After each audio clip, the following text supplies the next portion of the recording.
Assalamualaikum warahmatullahi wabarakatuh. Nama saya Muhammad Hakim dari kelompok 6. Penyelesaian sengketa ekonomi syariah melalui jalur litigasi. Penentuan umum beracara dalam sengketa ekonomi syariah lembaga litigasi merupakan sistem penyelesaian sengketa melalui peradilan. Penyelesaian sengketa melalui litigasi ini diatur dalam Undang-Undang 48 tahun 2009 tentang kekuasaan kehakiman 3 menurut ketentuan pasal 10 ayat 1 Undang-Undang Nomor 14 Tahun 1970 CU, Undang-Undang Nomor 35 Tahun 1999 CU, Undang Nomor 4 Tahun 2004 CU, Undang-Undang Nomor 48 Tahun 2009 tentang kekuasaan kehakiman secara eksplisit menyebutkan bahwa di Indonesia ada 4 lingkungan lembaga peradilan, yaitu peradilan umum, peradilan agama, peradilan militer, dan peradilan tun 4. Seperti diketahui, salah satu asas hukum acara perdata adalah hakim wajib mengadili setiap perkara yang diajukan kepadanya.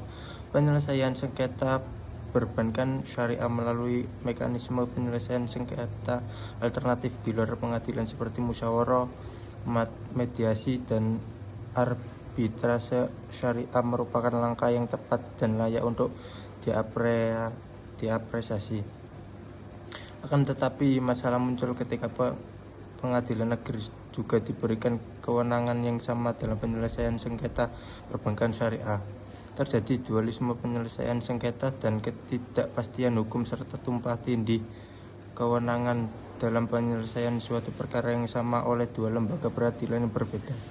Penyelesaian sengketa ekonomi syariah merupakan kompetensi dan kewenangan pengadilan agama yang didasarkan pada penjelasan poin 1 pasal 49 Undang-Undang Nomor 3 Tahun 2006 tentang perubahan Undang-Undang Nomor 7 Tahun 1989 tentang peradilan agama, serta ditegaskan kembali dalam pasal 55 ayat 1 Undang-Undang Nomor 21 Tahun 2008 tentang perbankan syariah yang menyatakan apabila terjadi sengketa di bidang perbankan syariah, maka penyelesaian sengketa diajukan ke pengadilan agama. Dalam hal ini pengadilan agama mempunyai hak dan wewenang untuk menerima, mengadili, dan menyelesaikannya.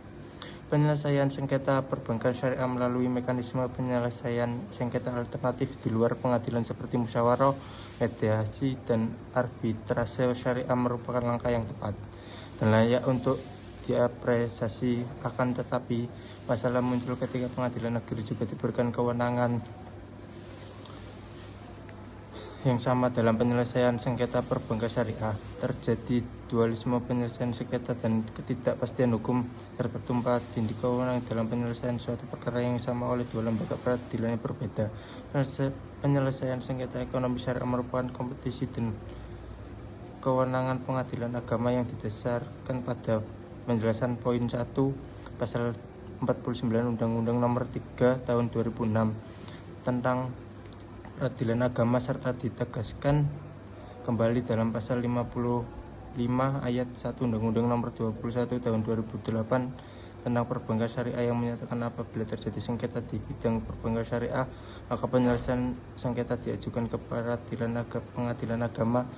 Dalam hal ini pengadilan agama mempunyai hak dan wewenang untuk menerima, mengadili, dan menyelesaikannya. Adapun prosedur penyelesaian sengketa ekonomi syariah di pengadilan agama adalah sebagai berikut. 1.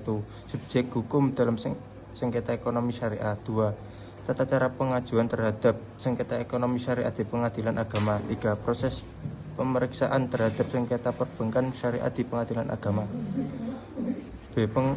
Penyelesaian sengketa ekonomi syariah dalam acara sederhana. Penyelesaian sengketa ekonomi syariah melalui pengajuan gugatan sederhana ke pengadilan agama merupakan cara penyelesaian sengketa yang sangat baru. Dasar hukum dari pengajuan gugatan sederhana ini adalah Peraturan Mahkamah Agung Nomor 2 Tahun 2015 tentang tata cara penyelesaian gugatan sederhana. Dari konsideran Peraturan Mahkamah Agung Nomor 2 Tahun 2015 tentang tata cara penyelesaian gugatan sederhana, Mahkamah Agung memiliki keinginan dan tekad untuk mewujudkan asas peradilan cepat, sederhana, dan biaya ringan. Hal tersebut ditunjukkan untuk mereduksi stigma dan pandangan masyarakat umum bahwa penyelesaian perkara dengan mengacu kepada hukum acara yang ditentukan dalam HIR atau RPG atau lainnya begitu rumit sehingga memakan biaya, waktu, dan tenaga. Gugatan sederhana diperiksa dan diputus oleh hakim tunggal yang ditunjuk oleh ketua pengadilan agama dengan rangkaian terhadap sebagai berikut: 1. Pendaftaran perkara. 2. Pemeriksaan kelengkapan gugatan sederhana. 3. Penetapan panjar biaya perkara. 4. Penetapan hakim tunggal. Pemeriksaan pendahuluan, penetapan hari sidang, dan pemanggilan para pihak, pemeriksaan sidang dan perdamaian. Hakim wajib berperan aktif. Pembuktian, pusat putusan dan berita acara persidangan. Upaya hukum, putusan keberatan 289, pembuktian, putusan dan berita acara persidangan. Upaya hukum, keputusan keberatan. C.